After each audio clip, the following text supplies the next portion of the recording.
Mode. Right. அடுத்தது இவங்களுக்கு என்ன நடந்திருக்கு அப்படின்னா ஃபர்ஸ்ட் எவால்வேட்டர் என்ன பண்ணிருக்காரு 124 கொடுத்திருக்காரு. அடுத்த எவால்வேட்டர் வந்து 140 கொடுத்திருக்காரு. 16 மார்க் டிஃபரன்ஸ். அப்ப அந்த 16 மார்க் டிஃபரன்ஸ் அப்படிங்கும் போது ஓவராலா என்ன ஆயிருக்கு அவருக்கு இதுல பாதி 8 மார்க் குறைஞ்சிருச்சு. அவரோட ஹை மார்க் வேல்யூட 140ல 8 மார்க் குறைஞ்சிருச்சு. அப்ப இதே 16 மார்க் இவருக்கு ஆட் ஆயிருக்கு அப்படின்னா 140யோட என்ன பண்ணிருப்பாங்க பிளஸ் 8.25 போட்டு 148.75 அப்படின்னு ஆயிருப்பார். அப்ப நம்ம என்ன பண்ணிருக்கணும் ரெண்டு எவால்வேட்டர் ஒன்னையும் நம்ம நல்லா மார்க் கொடுக்க வைக்கணும். எவால்வேட்டர் ரெண்டையும் நம்ம என்ன பண்ண வைக்கணும் நல்லா மார்க் கொடுக்க வைக்கணும். அப்ப இவங்க என்ன தப்பு பண்ணிருக்காங்க அப்படிங்கறத ஃபர்ஸ்ட் பாத்திரலாம். அதை எப்படி ரெக்டிஃபை பண்ணலாம் அப்படிங்கறதையும் நம்ம பார்ப்போம். இதுதான் வந்து ஒரிஜினல் ஆன்சர் ஷீட் நம்ம பார்த்திருக்க மாதிரி. இங்க என்ன சொல்லிருக்காங்க எக்ஸாமின் அப்படின்னு கேட்டிருக்காங்க. ஆனா என்ன topic grievance and redressal mechanism of woman குறை தீர்க்கும் அப்படின்னு கேட்டிருக்காங்க. ஓகேங்களா, குறை தீர்ப்பு அதிகாரம் அளித்தல் உள்ளதுன்னு சொல்றாங்க. இந்த ஸ்டேட்மெண்டே என்னது அப்படின்னா அது தவறு. ரைட்டா, குறை தீர்ப்பு அதிகாரம் அளித்தல் அப்படின்னு இல்ல, குறை தீர்ப்பு ஆணையங்கள் உள்ளது, அரசு மையங்கள் உள்ளது அப்படின்னு தான் இதுல வந்திருக்கும். அப்ப இன்ட்ரோடக்ஷன் ஏன் நான் வந்து திருப்பி நீங்க கரெக்டா பண்ணணும் அப்படின்னு சொல்றேன்னா எக்ஸாமினர் எதை தான் முதல்ல படிப்பாரு இன்ட்ரோடக்ஷனை தான் முதல்ல படிப்பாரு அப்படின்னு நம்ம சொல்றோம். ரைட்டா, அடுத்து ஹெட்டிங் பொசிஷனை வந்து முதல்ல நம்ம சேஞ்ச் பண்ணோம். இந்த ஹெட்டிங் பொசிஷன் அப்படிங்கறது என்னது நம்ம ஹெட்டிங் எங்க எழுதணும் அப்படிங்கறதையும் நம்ம பல இதுல சொல்லியிருக்கோம். ரைட்டுங்களா, நம்மளுடைய மாணவர்களுக்கு அதை நம்ம திருப்பி சொல்லிக்கிட்டு இருக்கோம். ஹெட்டிங் எங்க எழுதணும், எந்த பொசிஷனிங்ல நம்ம ஹெட்டிங்கை யூஸ் பண்ணணும் அப்படின்னு.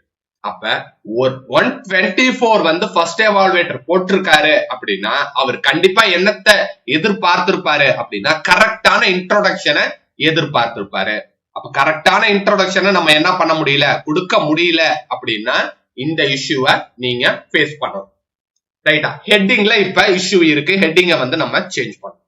அதே மாதிரி நம்பரிங்லயும் என்ன இருக்கு அப்படின்னா இங்க இஷ்யூ இருக்கு நம்பரிங் மெத்தட்ல. ரைட், நம்பரிங் மெத்தட் என்ன பண்ணிருக்கோம் நம்ம மேக்சிமம் நம்ம ஸ்டூடெண்ட்ஸுக்கு சொல்றது நீங்க வெறும் நியூமரிக்கல் மட்டும் எழுதுங்க, எண்களை மட்டுமே யூஸ் பண்ணி நீங்க தேர்வை எழுதுங்க அப்படின்னு சொல்லியிருக்கோம். இதுல அந்த சேஞ்சஸும் நம்ம பண்ண வேண்டியது இருக்கு. ரைட்டுங்களா, அப்புறம் கேப் விடுறதுலயும் இஷ்யூ இருக்கு இந்த பேப்பர்ல.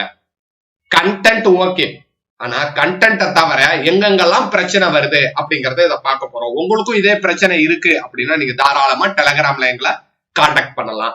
ரைட்டுங்களா, அப்ப ஒரு பேப்பர்ல ஃபர்ஸ்ட் பேஜிலேயே இந்த மாதிரி டீவியேஷன்ஸ் இருக்கு. எத்தனை மிஸ்டேக்ஸ் நாம நோட் பண்ணிருக்கோம் அப்படின்னா இன்ட்ரோடக்ஷன் தவறு, இன்ட்ரோடக்ஷன் தவறுங்கிறது மட்டுமே இல்லாம ஹெட்டிங் பொசிஷனிங் தப்பு. அடுத்தது நம்பரிங் டெக்னிக்ல சில சேஞ்சஸ் அவங்க பண்ண வேண்டியது இருக்கு. அடுத்தது கேப் விடுறதுலயே அவங்க சில சேஞ்சஸ் பண்ண வேண்டியது இருக்கு. அப்ப கிரிவன்ஸ் அண்ட் ரெட்ரஸல் மெக்கானிசம் அப்படிங்கிறது என்ன அந்த கொஸ்டின் டிமாண்ட் பண்ணுது அப்படின்னா என்னென்னலாம் இருக்கு அப்படிங்கறது தான் கேட்டிருக்கணும். அப்ப அந்த ஆணையம்னு எழுதி இருக்காங்க, ஆனா அதை பத்தி என்ன எழுதல விரிவா எழுதல. அப்புறம் தமிழகத்தை பொறுத்த வரைக்கும் மகளிர் காவல் நிலையம் இருக்கு அப்படிங்கறதையும் அவங்க இதுல நோட் பண்ணல. அப்போ ஒரு கொஸ்டின்ல இந்த இந்திய அளவுலையும் நம்ம எழுதணும், தமிழ்நாட்டு அளவுலையும் எழுதணும். இதுதான் கண்டென்ட் அப்படின்னு சொல்லுவோம், பாடி. அந்த பாடியில அது இல்ல. அடுத்து நம்ம என்ன சொல்றோம், முடிவுரைன்னு போடாத இல்ல கன்க்ளூஷன் இல்லாத கடைசி ஒரு 4 to 2 லைன், அதிகபட்சம் 4 லைன் எழுதலாம், இல்ல அட்லீஸ்ட் 2 லைன் ஆச்சு எழுதணும். ரைட்டுங்களா, அந்த அமைப்பு இல்ல. ஓகே, அதனாலதான் என்ன ஆயிருக்கு அப்படின்னா மார்க் வந்து கம்மி ஆயிருக்கு இந்த ஒரு இண்டிவிஜுவல். இது ஒரு 10 மார்க் கொஸ்டின்ஸ்ல நம்ம கண்டுபிடிச்சிருக்கோம். இந்த ஒரு 10 மார்க் கொஸ்டின்ஸ்ல நம்ம என்னென்னலாம் கண்டுபிடிச்சிருக்கோம், மொத்தம் 4+2 மிஸ்டேக்ஸ் கண்டுபிடிச்சிருக்கோம். ரைட்டா, இதுக்கு என்ன காரணமா இருக்கும் அப்படின்னா பர்ஃபெக்ட் பிராக்டிஸ் இல்லாதது, கம்மியான தேர்வு எழுதி இருப்பது, பிராக்டிஸ் பயிற்சி இல்லாதது. அடுத்தது என்னது, கம்மியான மினிமம் டெஸ்ட் தான் எழுதியிருப்பாங்க. ஏன்னா அவங்க பேப்பர் எல்லாம் கம்ப்ளீட் பண்ணியிருக்காங்க, என்னமோ எழுதியிருக்காங்க, ஆனா மினிமம் டெஸ்ட் எழுதுனதுனால அவங்களுக்கு எவால்வேஷன் ஃபீட்பேக்ல கரெக்டான அணுகுமுறை இல்லாம இருந்திருக்கலாம். அடுத்து கொஸ்டினுக்கு எழுதாம, ரைட்டுங்களா? கொஸ்டின் என்னது, அந்த கொஸ்டினோட டாபிக் முதல்ல நம்ம எதிர்பார்க்கணும். அடுத்தது என்ன கேட்டிருக்காங்க, கொஸ்டின் வேர்ட்ஸ் நம்ம கேட்டிருக்கோம். அந்த கொஸ்டின் வேர்ட்ஸ்லயே நம்ம சாய்ஸஸ் பயன்படுத்தினா ஈஸியா பண்ணிடலாம் அப்படின்ட்டு ஆல்ரெடி லாஸ்டா அப்லோட் பண்ண வீடியோல உங்களுக்கு சொல்லியிருக்கோம். ரைட்டா? இது இல்லாம இந்த மிஸ்டேக்ஸை பத்தி நம்ம டீடைல்டா அடுத்தது பார்ப்போம். இப்ப 15 மார்க். இப்ப 15 மார்க்னா நம்ம எவ்வளவு கேள்விகள் எழுதணும் அப்படின்னா 4 கேள்விகள் எழுதணும் மாதிரி இங்க இருக்கு. ரைட்டா? அப்ப 15 மார்க்ல நம்ம பண்ண வேண்டியது என்ன அப்படிங்கறதையும் நம்ம பார்க்கலாம். ரைட், 15 மார்க் எங்க இருக்கு? 15 மார்க் இங்க வந்துருச்சு. அப்ப இந்த கேள்வியில நம்ம என்ன பண்ணலாம் அப்படின்னு பார்ப்போம். Domestic violence is a private issue or a social problem அப்படின்னு கேக்குறாங்க.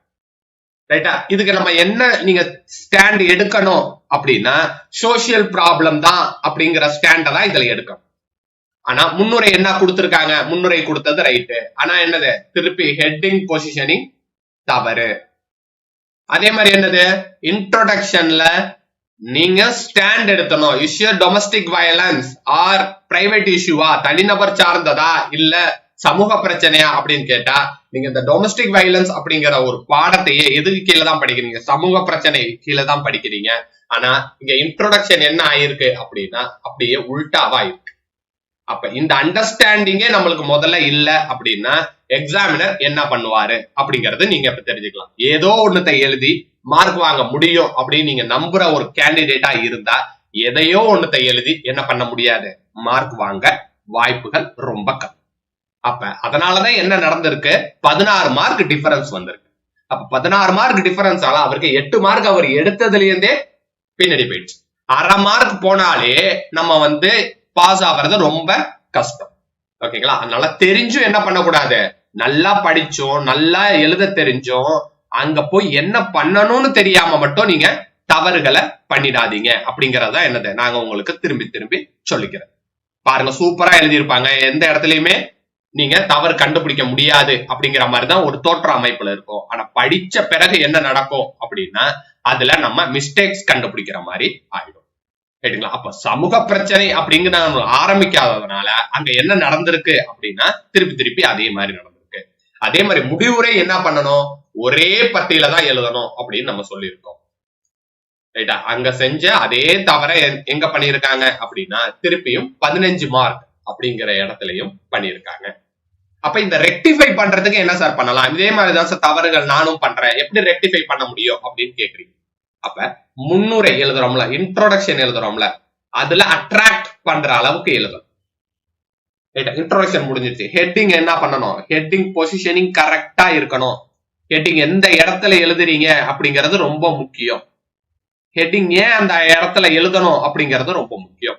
ஹெட்டுக்கு கீழே பாயிண்ட் இருக்கா, அந்த பாயிண்ட்ல ஒரு வரிக்கு தான் பாயிண்ட் எழுதுறீங்களா, அதற்கு தனியாக நம்ம பொசிஷனிங் பண்ணணும்.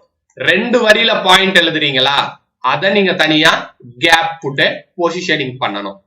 சரி, பாயிண்ட் என்ன பண்ணணும், நீங்க அண்டர்லைன் பண்ணணும், பாக்ஸ் பண்ணணும். ரைட்? இது இல்லாம என்ன பண்ணிருக்கீங்க, கேப் டெக்னிக்க தப்பா ஃபாலோ பண்றீங்க, கண்ட இடத்துல கேப் விடுறீங்க. அப்படி கேப் விடக்கூடாது. இந்த மாதிரி மிஸ்டேக்ஸ் எல்லாம் நீங்க ரெக்டிஃபை பண்ண இந்த 124 அப்படிங்கிறது 140 ஆயிருக்கும், இந்த 140ங்கிறது 160 ஆயிருக்கும். அப்ப அவருக்கு எத்தனை மார்க் கிடைச்சிருக்கும் அப்படின்னா 150 மார்க் அவருக்கு கிடைச்சிருக்க வாய்ப்பு இருக்கு, இந்த சேஞ்சஸ் எல்லாம் அவர் பண்ணியிருந்தாலே. ரைட்டுங்களா? Wish you all the best. இதே மாதிரி உங்களுக்கு இஷ்யூஸ் நீங்க இருக்கு அப்படின்னு நினைக்கிறீங்கன்னா எங்களுக்கு தாராளமா நீங்க டெலகிராம்ல பண்ணலாம். உங்களுடைய ஒரிஜினல் பேப்பர்ஸ் நீங்க எங்களுக்கு ஷேர் பண்றது மூலியமா அதுல என்னென்ன தப்புகளை நம்ம ரெக்டிஃபை பண்ண முடியும், உங்களுக்கு என்னென்ன அடிஷனல் இன்புட் கொடுக்கணும் அப்படிங்கறதையும் நம்ம சொல்லலாம். Wish you all the best. Thank you.